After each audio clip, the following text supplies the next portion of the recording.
디모데후서 2장 14절에서 15절입니다. 저절은 이제 이 헛된 말다툼을 금하라 이렇게 가르치고 있습니다. 디모데후서 2장 14절 너는 그들로 이 일을 기억하게 하여 말다툼을 하지 말라고 하나님 앞에서 엄히 명하라. 이는 유익이 하나도 없고 도리어 듣는 자들을 망하게 함이라. 사도 바울은 이제 이 디모데에게 자신이 가르쳐 준 그 교훈을 에베소 교회에 충성된 일꾼, 그러니까 충성된 성도들에게 가르치라 하는 거예요. 그리고 또 쓸데없는 말다툼을 하지 말라고 경고하라 이렇게 말하고 있습니다. 자, 이제 주님이 분명히 다시 오실 것입니다. 그리고 또는 우리가 주님 앞에 반드시 가게 됩니다. 그 다음에는 뭐라냐면 심판을 받게 되죠. 그래서 쓸데없이 말다툼을 할 필요가 없어요. 거기에다가 시간과 에너지를 낭비하는 것은 어리석은 일이라고 하는 것이죠. 근데 여기서 이제 말다툼은 뭐냐면 유대 율법주의, 그다음에 영지주의, 그런 이단들, 헛된 신화들 이런 것들이죠. 그런 것은 무가치한 주장들이라고 하는 거예요. 그래서 그런 거를 퍼뜨리면 안 되고, 그런 걸 퍼뜨리지 못하게 해야 되고, 또 그런 것들하고 이제 그런 주장들과 논쟁할 필요가 없다 하는 거예요. 왜냐면 전혀 도움이 안 된다는 거죠. 영혼을 구원하는 데는 아주 무익하고 해가 되고, 또 그런 사람들과 자꾸 얘기해봐야 도움이 전혀 안 된다는 거죠. 오히려 잘못하면 미혹당하고 멸망당한다고 하는 것입니다. 그래서 그런 얘기를 자꾸 듣다 보면 멸망당할 수밖에 없는 거예요. 그러니까 요즘도 이단이 많죠. 이단들이 많은데 뭐 엘리야 복음 선교회, 뭐 신천지, 뭐 JMS, 전능신교, 뭐 안식일교, 구원파, 뭐 통일교, 뭐 레마 선교회, 엄청나게 어쨌든 이단이 많습니다. 이단은 뭐 100개도 넘을 거예요. 100개도. 그런데 그런 이단들하고 자꾸 얘기해봐야 아무 도움이 안 되는 거죠. 그리고 이단을 전도하겠다고 했다가 이단에 오히려 빠진 사람들이 있다는 거예요. 그래서 그건 도움이 안 된다 하는 것이죠. 그리고 이 성도들이 좀 착각하는 게 뭐냐면 내가 교회를 오래 다녔기 때문에 내가 잘 안다, 잘 분별할 수 있다, 또는 뭐 이단을 이길 수 있다 이런 생각을 하는 거예요. 그거는 그렇게 쉬운 얘기가 아닙니다. 이단이 금방 이단인 게 드러나는 얼토당토 않는 이단도 있지만 대부분의 이단들은 다 논리적으로 체계적으로 자신들의 교리를 주장하기 때문에 그걸 듣다 보면 그럴싸하다 이렇게 생각하게 되고, 그리고 좀 체계적이고 좀 세력이 큰 이단들은요 성도들이 잘 구분을 못해요. 다 완전히 이단인 게 드러나고 뭐 이제 이만희가 뭐 성령님이고 JMS가 뭐 예수고 메시아고 이런 걸 이렇게 이제 우리가 결과를 가지고 얘기하는 건데 다 드러났기 때문에 그 사람들이 처음부터 그런 얘기하는 게 아니에요. 처음에는 성경하고 똑같이 비슷하게 얘기합니다. 그래서 잘 구분을 못해요. 그러면서 성도들이 평상시 듣지 못했던 또는 성경에서 정확한 대답을 주지 않는 것들을 이렇게 딱딱딱 맞춰서 얘기를 해주기 때문에 진짜구나 이런 뜻이 있었구나 이렇게 빠져들게 하는 것이지, 뭐 들어 대놓고 그냥 처음부터 뭐 이제 여자 하나님이 있고 여자 그리스도가 있고 이런 식으로 하지 않아요. 내가 예수야 이러지 않아요. 여러분 뉴스 이단 관련해서 이제 뉴스 나오고 보면 재판 과정에 보면 나는 메시아라고 그런 적이 없다, 나는 뭐 하나님이라고 그런 적이 없다 이렇게 하잖아요. 교주들 자체가. 그 사람들은 또 거짓말을 워낙 많이 하기 때문에 사실 평신도들이 잘 알 수 있는 게 아닙니다. 거의 충분한 자격을 갖춘 사람들이 이단하고 논쟁하고 그러는 거지. 그래서 자신을 너무 과대평가하는 거예요. 과대평가. 그래서 일반적인 설교를 들어가지고 이단을 분별해내는 것은 쉬운 얘기가 아닙니다. 그래서 그런 이단들하고 만나서 싸워서 이기겠다. 이거는 사실은 너무 자신에 대해서 과대평가하는 것이다. 그리고 이단에 빠져 있는 사람들의 한 80%가 다 뭐라 그래요?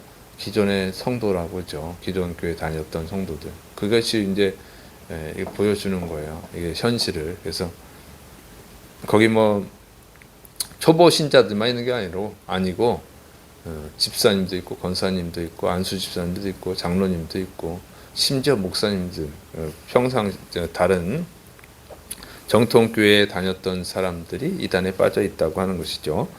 그래서 이제 뭐 이단과 내가 싸워서 이기겠다 이런 거는 지혜롭지 못하다 하는 것이죠. 자, 그래서 그런 쓸데없는 논쟁을 말다툼을 할 필요가 없다 하는 것입니다. 그리고 이제 가르치는 자가 갖춰야 되는 것을 기록하고 있습니다. 디모데후서 2장 15절. 너는 진리의 말씀을 옳게 분별하며 부끄러울 것이 없는 일꾼으로 인정된 자로 자신을 하나님 앞에 드리기를 힘쓰라. 그래서 먼저 해야 되는 것은 진리의 말씀을 옳게 분별할 수 있는 그런 능력을 갖춰야 되는 것이죠. 그래서 그래야 가르칠 수가 있는 거죠. 그래서 사도 바울은 이런 권면을 하고 있는 거예요. 그 진리의 말씀을 먼저 배워야 돼요. 뭐 이단하고 싸워봐야 당연히 질 거고 이단들은 보통 성도들은 평상 주일 예배 드린다고 해봐야 뭐 1시간 길면 1시간 반인데 거기서 설교 듣는 시간이 뭐 30분 보통 30분 안팎으로 끝나고 그다음에 좀 길면은 1시간 하는 경우도 있죠. 그렇지만 이단들은요 그냥 뭐 신천지 같은 건 하루에 3-4시간씩 한다고 그러죠. 그리고 보통 이단들은요 일반적으로 한 일주일에 4시간 이상씩 성경 공부한다 이렇게 생각하면 돼요. 그러니까 수준이 달라. 그래서 배우는 것 자체가 그리고 그 사람들은 기존 교회의 잘못된 문제들을 딱 비판하는 걸 집중적으로 가르친단 말이에요. 그러니까 이길 수가 없어요. 정말 진리를 바르게 배워야 이길 수 있어요.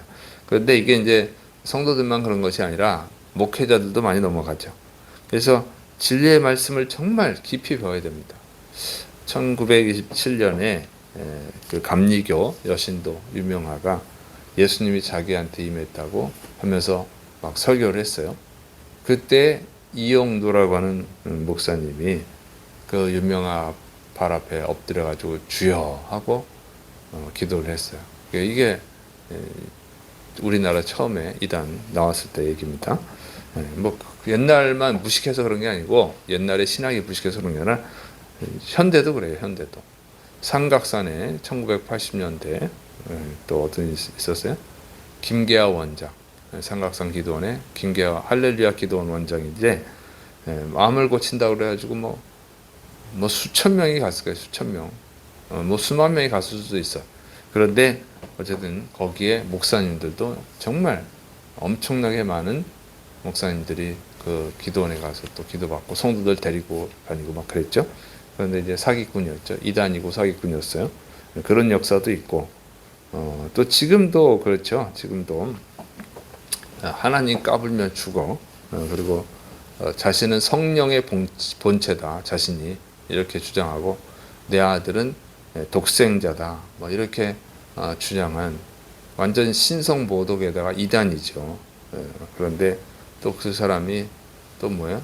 교회 재개발비 수백억 원을 요구해가지고 법정으로 재판하고 TV에 나오고 완전히 그냥 교회를 욕먹이고 하나님을 욕먹이고 그런데도 지금도 대형교회 교단의 총회장들이 그분을 뭐 지지하고 또 수많은 목사님들 한 수백 명 넘을 거예요. 수천 명인가 목사님들이 막 지지하고 그러잖아요. 애국운동 한다고 거기에 속아 넘어가지고 이게 현실이에요. 이렇게 모른다고. 그분이야 워낙 잘못된 사람인데 더 문제는 그분을 지지하는 목사님들이 엄청 많다는 거죠. TV에 나오는 유명한 스타 목사님도 그분을 지지하고 그분을 따라다니고 뭐 그러고 있잖아요.